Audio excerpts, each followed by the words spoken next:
அழகே அழகுல அடுத்து என்ன நடக்க போகுதுன்னு பார்க்கறதுக்கு முன்னாடி மறக்காம நம்ம சேனலை சப்ஸ்கிரைப் பண்ணி வச்சுக்கோங்க. அப்படியே லைக் பண்ணிட்டு பாருங்க. இந்த பக்கம் ரேவதி இருந்துட்டு மதியை கூட்டிட்டு போய் மேலே இருக்க ரூம்ல போய் விடுறாங்க. இங்க பாரு மதி, நீ நடந்த எதுவுமே நினைச்சிட்டு இருக்காத, எல்லாமே சீக்கிரம் சரியாயிடும். இங்க இருக்க போற கொஞ்ச நாள் நீ இதுவும் விட நினைச்சுக்கோ, இங்க எல்லாமே உரிமை எடுத்து பழகு அப்படின்ற மாதிரி இங்க ரேவதி சொல்றாங்க. அதுக்கு மதி இருந்துட்டு சரின்னு சொல்லிட்டு அமைதியா உள்ள போயிடுறாங்க. உடனே ரேவதியும் கீழே இறங்கி வந்துடுறாங்க. இந்த பக்கம் மதி இருந்துட்டு அவங்க அம்மாவுக்கு கால் பண்றாங்க. மதி, எங்க மதி போன? இவ்வளோ நேரம் ஆச்சு, நீ காலேஜுக்கு போறேன்னு சொல்லிட்டு போனேன், இன்ன வரைக்கும் ஆளை காணோம், எங்க இருக்க நீ அப்படின்ற மாதிரி மதி அவங்க அம்மா கேட்குறாங்க. அதுக்கு மதி இருந்துட்டு இது மாதிரி நான் தங்கராஜ் வீட்டில் இருக்கம்மா அப்படின்ற மாதிரி சொல்றாங்க.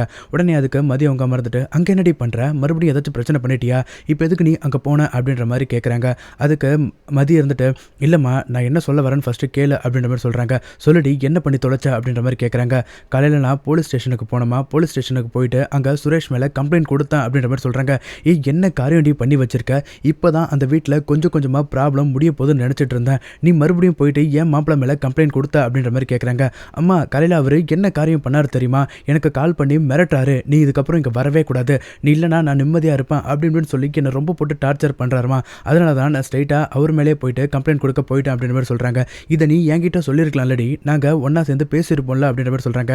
அம்மா இங்கே பாருமா, இதை நான் உங்ககிட்ட சொல்ல போய் நீங்கள் அந்த வீட்டுக்கு போனால் உங்களை இன்னும் அசிங்கப்படுத்தி தான் அனுப்புவாங்க, அதனால தான் ஸ்ட்ரைட்டாக போலீஸ் ஸ்டேஷனுக்கே போயிட்டேன் அப்படின்ற மாதிரி சொல்கிறாங்க.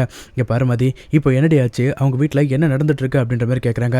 இல்லைம்மா, எல்லா பிரச்சனையும் முடிஞ்சிருச்சு, அவங்களுக்கு வான் பண்ணி அனுப்புனாங்க, இதுக்கப்புறம் என் பக்கம் வரமாட்டாங்க அப்படின்ற மாதிரி மதி சொல்கிறாங்க. இங்கே பாருமதி, நீ பண்ணுறது எதுவுமே சரியில்லை, கொஞ்சம் அனுசரித்து போடி, இப்படிலாம் பண்ணாத அப்படின்ற மாதிரி மதி அவங்க அம்மா சொல்கிறாங்க.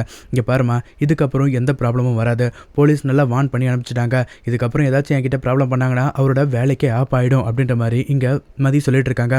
இங்கே பாருமதி, எது எப்படியோ நீ அந்த வீட்டுக்குள்ளே அமைதியாக கொஞ்சம் இருக்க பாருடி, அந்த வீட்டில் நல்ல பேர் எடுக்க பாருடி, அந்த மலர் மாதிரி இருக்க நினச்சிக்கோடி அப்படின்ற மாதிரி சொல்கிறாங்க. அம்மா அதெல்லாம் எனக்கு தெரியுமா, உங்ககிட்ட அதை சொல்லணும் தான் நான் கால் பண்ணேன், சொல்லிட்டேன் வைய அப்படின்ற மாதிரி சொல்லிட்டு இங்கே மதி ஃபோனை வச்சிடுறாங்க. உடனே இந்த பக்கம் தங்கராஜ் இருந்துட்டு ரேவதியை பார்த்து கேட்குறாங்க. ரேவதி, சுரேஷுக்கு கால் பண்ணி நடந்த எல்லாத்தையுமே சொல்லிட்டியா, அவனை இங்கே வர சொல்லிட்டியா அப்படின்ற மாதிரி கேட்குறாங்க. உடனே அதுக்கு ரேவதி இருந்துட்டு இல்லைங்க, அங்கே நடந்த பிரச்சனைனால நான் அதை மறந்தே போயிட்டேன், நீங்களே ஒரு வார்த்தை சொல்லிடுங்க அப்படின்ற மாதிரி ரேவதி இங்கே தங்கராஜை பார்த்து சொல்கிறாங்க. உடனே இங்கே தங்கராஜ் இருந்துட்டு சுரேஷுக்கு கால் பண்ணி எல்லாத்தையுமே கேட்குறாரு. சுரேஷ், அங்கே எல்லாமே முடிஞ்சிருச்சா, ப்ராப்ளம் எதுவும் இல்லையா அப்படின்ற மாதிரி கேட்குறாரு. உடனே அதுக்கு சுரேஷ் இருந்துட்டு இல்லை மாமா, ப்ராப்ளம்லாம் எதுவும் இல்லை, எல்லாம் முடிஞ்சிருச்சு, இன்ஸ்பெக்டரும் இங்கேருந்து போயிட்டாரு, என்னையும் எதுவும் கேட்கல அப்படின்ற மாதிரி சொல்கிறாரு. சரி சுரேஷ், இங்கே பாரு, நீ வீட்டுக்கு போயிட்டு திங்ஸ் எல்லாத்தையும் எடுத்துகிட்டு இங்கே வந்துரு அப்படின்ற மாதிரி சொல்கிறாரு. உடனே அதுக்கு சுரேஷ் வந்துட்டு ஏன் மாமா இப்போ எதுக்கு நான் அங்கே வரணும், அதான் அவள் போயிட்டால, நான் மட்டும் என் வீட்டுக்கு போக போகிறேன் அப்படின்ற மாதிரி சொல்கிறாங்க. இங்கே பாரு சுரேஷ், இப்போ நீங்கள் 2 பேரும் அங்கே இருக்க தேவையில்ல, 2 பேரும் இங்கே வந்துருங்க, இப்போ மதி இங்கே தான் இருக்கா, நீயும் உன் திங்ஸ்லாம் எடுத்துகிட்டு இங்கே வந்துரு அப்படின்ற மாதிரி சொல்கிறாங்க. என்ன மாமா பண்ணிட்டு இருக்கீங்க, அவள் ஆல்ரெடி நம்ம குடும்பத்தையே அசிங்கப்படுத்தி வச்சிருக்கா, இப்போ அங்கே கூட்டிகிட்டு வச்சிருக்கீங்க, அங்கே உங்களை ஏதாச்சும் அசிங்கப்படுத்திட்டா என்ன மாமா பண்ணுறது அப்படின்ற மாதிரி கேட்குறாங்க. டேய் சுரேஷ், இங்கே பாரு, உன்னால தான் எதுவுமே பண்ண முடியல, நான் அவளை என்ன பண்ணுறேன்னு பாரு, அவளை எப்படி உன் வழிக்கு கொண்டு வரேன்றதை மட்டும் பாரு, மற்ற எல்லாத்தையுமே நான் பார்த்துக்கிறேன், நீ உன் திங்ஸை மட்டும் எடுத்துகிட்டு வந்து இங்கே சேரு அப்படின்ற மாதிரி சொல்கிறாரு. எது எப்படியோ மாமா, அவள் அம்மாவையும் அப்பாவையும் அசிங்கப்படுத்தினதுக்கு அவளை நான் சும்மாவே விட மாட்டேன் அப்படின்ற மாதிரி சொல்கிறாங்க. இங்கே பாரு சுரேஷ், அவளை ஏதாச்சும் பண்ண போய் நீ உன் வேலையை கெடுத்துக்காத, இப்போ உன்னோட வேலை ரொம்ப முக்கியம், சொல்கிறது கேளு, கொஞ்சம் நீ அடங்கி தான் போகணும் அப்படின்ற மாதிரி சொல்கிறாங்க. என்ன மாமா பேசிட்டு இருக்கீங்க, அவகிட்டலாம் என்னால் அடங்கி போக முடியாது, அவளை நான் என்ன பண்ணுறேன்னு மட்டும் பாருங்க அப்படின்ற மாதிரி சொல்கிறாங்க. சுரேஷ், ஒரு நிமிஷம், இந்த மாமா சொன்னால் கேட்பையா கேட்க மாட்டேடா அப்படின்ற மாதிரி இங்கே தங்கராஜ் கேட்குறாரு. சொல்லுங்க மாமா, நீங்கள் சொன்னால் நான் எல்லாமே கேட்பேன் அப்படின்ற மாதிரி இங்கே சுரேஷ் சொல்கிறாரு. அப்போ நான் சொல்கிறத மட்டும் செய், நீ வீட்டுக்கு போயிட்டு திங்ஸ் எடுத்துகிட்டு இங்கே வா அப்படின்ற மாதிரி சொல்கிறாங்க. உடனே சுரேஷும் சரி மாமா, நான் போயிட்டு என்னோட ட்ரெஸ் எல்லாத்தையுமே எடுத்துகிட்டு அங்கே வந்துடுறேன் அப்படின்னு சொல்லிட்டு சுரேஷ் வேகமாக அவங்க வீட்டுக்கு போகிறாரு. உடனே சுரேஷ் இருந்துட்டு வீட்டுக்கு போனவுடனே அங்கே லட்சுமியும் ராகவும் பார்த்து கேட்குறாங்க. சுரேஷ் வாடா, அங்கே உனக்கு எதுவும் பிரச்சனை இல்லையே, உன் வேலைக்கெல்லாம் எந்த ஒரு பிரச்சனையும் இல்லையே அப்படின்ற மாதிரி கேட்குறாங்க. அதெல்லாம் ஒன்றும் இல்லைம்மா, என்னை ஃபஸ்ட்டு மன்னிச்சிருங்கம்மா, உங்களை ஸ்டேஷன் வரைக்கும் கொண்டுட்டு போய் அசிங்கப்படுத்துகிற மாதிரி ஆயிடுச்சு அப்படின்ற மாதிரி சொல்கிறாரு. டேய் சுரேஷ், அதுக்கு நீ என்னடா பண்ணுவ, அவள் பண்ண தப்புக்கு நீ இடம் என்கிட்ட மன்னிப்பு கேட்குற, அவளை நான் வச்சுக்கிறேன்டா அப்படின்ற மாதிரி இங்கே லட்சுமி சொல்கிறாங்க. உடனே சுரேஷ் வந்துட்டு இங்கே பாருங்கம்மா, அவகிட்ட எந்த பிரச்சனையும் வேணாம், நம்ம குடும்பம் சுமூகமாக போனோம், அவள் ஒன்றும் அண்ணி மாதிரி இல்லை, அவள் ஒரு குட்டி சாத்தாமா, அவகிட்ட வாயை கொடுத்தா நமக்கு தான் அசிங்கம் அப்படின்ற மாதிரி இங்கே சுரேஷ் சொல்கிறாரு. அதுக்கு லட்சுமி எடுத்துட்டு அதுக்காக அவள் பண்ணுற எல்லாத்தையுமே நம்ம பொறுத்துட்டு போனோமாடா அப்படின்ற மாதிரி கேட்குறாங்க. இல்லைம்மா, கொஞ்ச நாளைக்கு நம்ம பொறுத்து போய் தான் ஆகணும், அதுக்கப்புறம் அவளை நான் என்ன பண்ணுறேன்னு மட்டும் பாருங்க அப்படின்ற மாதிரி சுரேஷ் சொல்கிறாங்க. உடனே இந்த பக்கம் மலர் இருந்துட்டு சுரேஷை பார்த்து கேட்குறாங்க. சுரேஷ், என்னாச்சு சுரேஷ், ஸ்டேஷனில் ஏதாச்சும் ப்ராப்ளமா, மதி எங்கே அப்படின்ற மாதிரி கேட்குறாங்க. உடனே அதுக்கு சுரேஷ் இருந்துட்டு மதி அங்கே தங்கராஜ் மாமா வீட்டில் இருக்கா, கொஞ்ச நாளைக்கு என்னையும் அங்கே இருக்க சொல்கிறாரு, இந்த பிரச்சனைலாம் முடிகிற வரைக்கும் நாங்கள் 2 பேரும் அங்கே தான் இருக்க போகிறோமா அப்படின்ற மாதிரி சொல்கிறாங்க. உடனே அதுக்கு மலர் இருந்துட்டு மதி ஓகே தானடா அப்படின்ற மாதிரி கேட்குறாங்க. அது எனக்கு தெரியல, நீ நாங்கள் போய் பார்த்தா தான் தெரியும் அவள் எந்த மனநிலையில் இருக்கான்ட்டு, அவகிட்ட பேச்சு கொடுத்தா தான் தெரியும் தெரியும் அப்படின்ற மாதிரி சொல்கிறாங்க. உடனே அதுக்கு மலர் இருந்துட்டு இங்கே பாரு சுரேஷ், அவகிட்ட கொஞ்சம் பொறுமையாக நடந்துக்கூடா, அவள் எதுவுமே புரிஞ்சிக்காம நடந்துக்கிற பொண்ணுடா, அவகிட்ட கொஞ்சம் பார்த்து அனுசரித்து நடந்துக்கூடா அப்படின்ற மாதிரி சொல்கிறாங்க. அதை கேட்டதுமே ராஜலட்சுமி இருந்துட்டு என்னம்மா பேசிகிட்டு இருக்க, நீ அவள் ஒன்றை மாதிரி இல்லைன்னு சொல்லிட்டு இருக்கா, அவள் ஒன்னையே தூக்கி எறிஞ்சு பேசுகிறா, நீ அவளுக்கு கரிசனம் காட்டிகிட்டு இருக்க, இப்படிலாம் பண்ணாத, இப்படிலாம் இருந்தால் உன்னை தூக்கி போட்டு மெதிக்க தான் செய்வா அப்படின்ற மாதிரி இங்கே ராஜலட்சுமி ஒரு பக்கம் ஏற்றி விட்டுட்டு இருக்காங்க.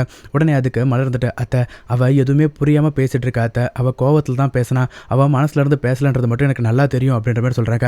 அப்புறம் எதுக்கு அவள் போயிட்டு வரேன்னு சொன்னப்போ நீ அமைதியாக நின்றுட்டு இருந்த, அவகிட்ட மூஞ்சி கொடுத்து பேச முடியல உன்னால அப்படின்ற மாதிரி இங்கே ராஜலட்சுமி கேட்குறாங்க.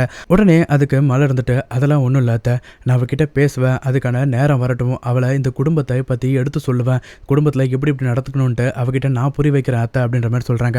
உடனே அதுக்கு ராஜலட்சுமி இருந்துட்டு ஃபஸ்ட்டு அதை செய்யுமா, ஒன்றை மாதிரி ஆக்க, அவ கூட சேர்ந்து நீ அவளை மாதிரி ஆயிடாத அப்படின்ற மாதிரி ராஜலட்சுமி சொல்கிறாங்க.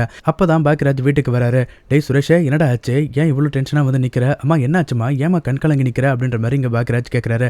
உடனே அதுக்கு மலர் இருந்துட்டு சொல்கிறாங்க, ஏங்க அதை நான் சொல்கிறேங்க, இன்றைக்கி பெரிய பிரச்சனை ஆயிடுச்சு, அத்தையும் மாமாவும் போலீஸ் ஸ்டேஷன் வரைக்கும் போயிட்டு வந்தாங்க, இது எல்லாத்துக்குமே காரணம் அந்த மதி தான் அப்படின்ற மாதிரி இங்கே மலர் சொல்கிறாங்க. என்னாச்சுமா, என்னாச்சு, அவள் அப்படி என்ன பண்ணா அப்படின்ற மாதிரி சொல்கிறாங்க. அதே உன் பொண்டாட்டிக்கிட்டே கேளுடா அப்படின்ற மாதிரி சொல்கிறாங்க. உடனே மலர் இருந்துட்டு இன்னைக்கு மதி இருந்துட்டு சுரேஷ் மேலே கம்ப்ளைண்ட் கொடுக்கறதுக்கு போலீஸ் ஸ்டேஷன் வரைக்கும் போயிட்டா, அது ரொம்ப பெரிய பிரச்சனை ஆயிடுச்சு, ஆனால் இப்போ எல்லாமே சுமூகமாக முடிஞ்சிருச்சு, மதியும் இங்கே சுரேஷும் கொஞ்ச நாளைக்கு தங்கராஜ் மாமா வீட்டில் தான் இருக்க போகிறாங்க, அதனால தான் இப்போ சுரேஷ் இங்கேருந்து கிளம்புறான் அப்படின்ற மாதிரி சொல்கிறாங்க. என்னம்மா சொல்கிறா இவ அப்படின்ற மாதிரி கேட்குறாங்க. ஆமாண்டா, இவன் இந்த வீட்டுக்கு வர தேவையில்ல, கொஞ்சம் எல்லாமே சுமூகமாக போட்டோம், அதுக்கப்புறம் வந்தால் போதும் அப்படின்ற மாதிரி தங்கராஜ் தான் சொன்னார் அப்படின்ற மாதிரி இங்கே ராஜலட்சுமி சொல்கிறாங்க. உடனே சுரேஷ் கிளம்பி அங்கே போயிட்டாரு. உடனே பாக்யராஜ் இருந்துட்டு மலரை கூட்டிகிட்டு போய் தனியாக பேசுகிறாரு. என்ன மலரை நீ இப்படி பண்ணிட்ட, அவங்க ரெண்டு பேரையும் இங்கே இருக்க வைக்கலாம்ல, எதுக்கு அவங்க ரெண்டு பேரையும் அங்கே அனுப்பிச்சு வச்ச, இப்போ இன்னும் பெரிய பிரச்சனை ஆக போகுது. உடனே அதுக்கு மலர் இருந்துட்டு எங்க நான் என்னங்க பண்ண முடியும், நான் சொன்னாலாம் இவங்க கேட்பாங்களா, அவள் என்னையும் எதிர்த்து பேசினவ, நான் சொன்னால் எப்படிங்க கேட்பா அப்படின்ற மாதிரி சொல்கிறாங்க. இங்கே பாரு மலர், அங்கே மதி இருக்கிறது ரொம்ப டேஞ்சர், அங்கே தங்கராஜ் இருந்துட்டு ரேவதியை போட்டு கண்ணா பின்னான்னு பேசுவார், அதை மதி பார்த்தா கண்டிப்பாக பிரச்சனை நடக்கும், நம்ம இப்போயே போயிட்டு மதி ஏதாச்சும் ஒன்று சொல்லி இங்கே கூட்டிகிட்டு வந்துடலாம் அப்படின்ற மாதிரி சொல்கிறாங்க. உடனே ஆமாங்க அதுவும் கரெக்டு தான், வாங்க கிளம்பலாம் அப்படின்ற மாதிரி இங்கே மலரும் சொல்கிறாங்க. உடனே மலரும் பாக்யராஜும் அங்கேருந்து கிளம்புறாங்க. அப்போ தான் லட்சுமி இருந்துட்டு கேட்குறாங்க, எங்கே போகிறீங்க ரெண்டு பேரும், இல்லைம்மா நாங்கள் அங்கே மதியை பார்த்து கொஞ்சம் பேசிட்டு வந்துடுறோம் அப்படின்ற மாதிரி சொல்கிறாங்க. அவள் யார் பேச்சும் கேட்க முடியல, கொஞ்ச நாள் அங்கே இருந்துட்டு வரட்டும், நம்மளும் இங்கே கொஞ்சம் நிம்மதியாக இருக்கலாம் அப்படின்ற மாதிரி சொல்கிறாங்க. அம்மா அங்கே போனால் இன்னும் பெரிய பிரச்சனை தான் ஆகும், நான் அவளை போய் கூட்டிகிட்டு வரமா, புத்திமதி சொல்லி கூட்டிகிட்டு வரேன் அப்படின்ற மாதிரி இங்கே பாக்யராஜ் சொல்கிறாரு. எப்படியோ போடா, அவள் இங்கே வந்து அமைதியாக இருந்தால் எங்களுக்கு அது போதும், நம்ம குடும்பமானத்தை காப்பாற்றினா போதும் அப்படின்ற மாதிரி இங்கே ராஜலட்சுமி சொல்கிறாங்க. உடனே பாக்யராஜும் மலரும் சேர்ந்து அங்கே கிளம்பிட்டாங்க. அங்கே போனதுக்கப்புறம் தங்கராஜ் இருந்துட்டு இப்போ எதுக்கு இங்கே ரெண்டு பேரும் வந்திருக்கீங்க, இப்போ தானே பாதி பிரச்சனை முடிஞ்சிச்சு, இப்போ புது பிரச்சனை கிரியேட் பண்ணலான்னு ரெண்டு பேரும் வந்திருக்கீங்களா அப்படின்ற மாதிரி இங்கே தங்கராஜ் கேட்குறாரு. உடனே அதுக்கு மலர் இருந்துட்டு இல்லை மதியை பார்த்து கொஞ்சம் பேசணும், பேசிட்டு இங்கேருந்து கிளம்பிடுறோம் அப்படின்ற மாதிரி சொல்கிறாங்க. உடனே ரேவதி வேகமாக வந்து வா மலர் வாடா அப்படின்ற மாதிரி கூப்பிடுறாங்க. உடனே ரெண்டு பேருமே போயிட்டு அங்கே மதியை பார்த்து பேசுகிறாங்க. மதி இங்கே பாரு மதி, நம்ம இங்கே இருக்க தேவையில்ல, இங்கேருந்து கிளம்பலாம், வாப்பா இங்கேருந்து போகலாம் அப்படின்ற மாதிரி இங்கே பாக்யராஜ் சொல்கிறாரு. உடனே அதுக்கு மதி இருந்துட்டு இல்லை நான் வரல, நான் கொஞ்ச நாள் இங்கே இருக்கேன், இங்கேருந்து பிரச்சனைலாம் முடிஞ்சதுக்கப்புறம் நான் அங்கே வரேன், இப்போ என்னால் அங்கே வந்தால் நிம்மதியாக இருக்க முடியாது அப்படின்ற மாதிரி சொல்கிறாங்க. உடனே அதுக்கு பாக்யராஜ் இருந்துட்டு இல்லைப்பா நான் சொல்கிறத கொஞ்சம் புரிஞ்சுக்கோப்பா, இங்கே இருந்தால் செட் ஆகாது, இங்கே இருந்தால் உனக்கும் தங்கராஜுக்கும் கண்டிப்பாக பிரச்சனை நடக்கும், அதனால் இங்கேருந்து கிளம்பிடலாம்ப்பா, சொல்கிறத கேளுப்பா அப்படின்ற மாதிரி சொல்கிறாங்க. அதுக்கு மதி இருந்துட்டு இல்லை நான் இங்கேயே இருக்கேன், அவர் என்ன தான் பண்ணுறாரு நானும் பார்க்குறேன், அவரோட கேரக்டர் பற்றி எனக்கு நல்லாவே தெரியும், அதனால தான் நான் இங்கே இருக்கிறதுக்கு ஒத்துக்கிட்டேன் அப்படின்ற மாதிரி மதி சொல்கிறாங்க. உடனே மதி இருந்துட்டு மலரை பார்க்குறாங்க. மலர் அவங்கள பார்த்ததும் மூஞ்சி திருப்பிக்கிறாங்க. அப்போ தான் மதி மலரை பார்த்து கேட்குறாங்க, சாரி நான் அன்றைக்கி உங்ககிட்ட அப்படி பேசியிருக்கக்கூடாது, என்னால் என் கோவத்தை கண்ட்ரோல் பண்ண முடியல, நீங்கள் எல்லாத்துக்குமே அமைதியாக இருக்கீங்க, அந்த அமைதியை அவங்க ரொம்ப யூஸ் பண்ணிக்கிறாங்க, இத்தனை நாள் வரைக்கும் உங்களை அடிமையாக தான் பார்த்துருக்காங்க, அதனால தான் உங்களை அந்த வீட்டில் வச்சுருக்காங்க அப்படின்ற மாதிரி சொல்கிறாங்க. நீங்கள் மட்டும் என்ன மாதிரி பேசி பாருங்கள் அப்போ தெரியும் அப்படின்ற மாதிரி இங்கே மதி சொல்கிறாங்க. இல்லை இருந்தாலும் நீ அப்படி பேசியிருக்கக்கூடாது மதி, நீ பேசுனது தப்பு அப்படின்ற மாதிரி இங்கே மலர் சொல்கிறாங்க. உடனே அதுக்கு மதி இருந்துட்டு சாரி எனக்கே தெரியுது நான் பேசுனது தப்புன்றது தான், அதனால் உங்ககிட்ட நான் மன்னிப்பு கேட்டுக்கிறேன் அப்படின்ற மாதிரி இங்கே மதி இருந்துட்டு மலரை பார்த்து கேட்குறாங்க. சரி மதி அதெல்லாம் இருக்கட்டும், வா நம்ம இப்போ கிளம்பலாம் அப்படின்ற மாதிரி சொல்கிறாங்க. உடனே தங்கராஜ் பின்னாடியே வந்து எங்கே கூட்டிகிட்டு போகிறீங்க அவள் கொஞ்ச நாள் இங்கே இருக்கட்டும், இங்கேருந்து குடும்ப வாழ்க்கைனா என்னென்னு அவள் கற்றுக்கட்டும் அப்படின்ற மாதிரி சொல்கிறாங்க. உடனே அதுக்கு பாக்யராஜ் இருந்துட்டு இல்லை நாங்கள் வீட்டுக்கே கூட்டிகிட்டு போகிறோம், இவன் இங்கே இருந்தால் செட் ஆகாது அப்படின்ற மாதிரி சொல்கிறாங்க. உடனே தங்கராஜ் இருந்துட்டு ரேவதியை பார்த்து சொல்கிறாங்க, இங்கே பாரு ரேவதி உங்கள் அண்ணனை ஒழுங்காக இங்கேருந்து போக சொல்லு, இல்லைனா வேறு மாதிரி ஆகிடும் அப்படின்ற மாதிரி சொல்கிறாங்க. டேய் சுரேஷ் அவனை வெளில போக சொல்கிறா அப்படின்ற மாதிரி இங்கே தங்கராஜ் இருந்துட்டு சுரேஷை பார்த்து சொல்கிறாங்க. மலர் இருந்துட்டு வாங்க நம்ம இங்கேருந்து போகலாம், எதுவும் இருந்தாலும் நம்ம அப்புறம் பார்த்துக்கலாம் அப்படின்னு சொல்லிட்டு இவங்க ரெண்டு பேரும் அங்கேருந்து போயிடுறாங்க. தங்கராஜ் மதியை என்ன பண்ண போகிறாரு, மதியை டார்ச்சர் பண்ணுவாரா இல்லை சுரேஷ் கிட்ட கொஞ்சம் ஏற்றி விடுவாரான்றதை வரப்போகிற எபிசோடில் பார்க்கலாம். மறக்காம நம்ம சேனலை சப்ஸ்கிரைப் பண்ணி வச்சுக்கோங்க.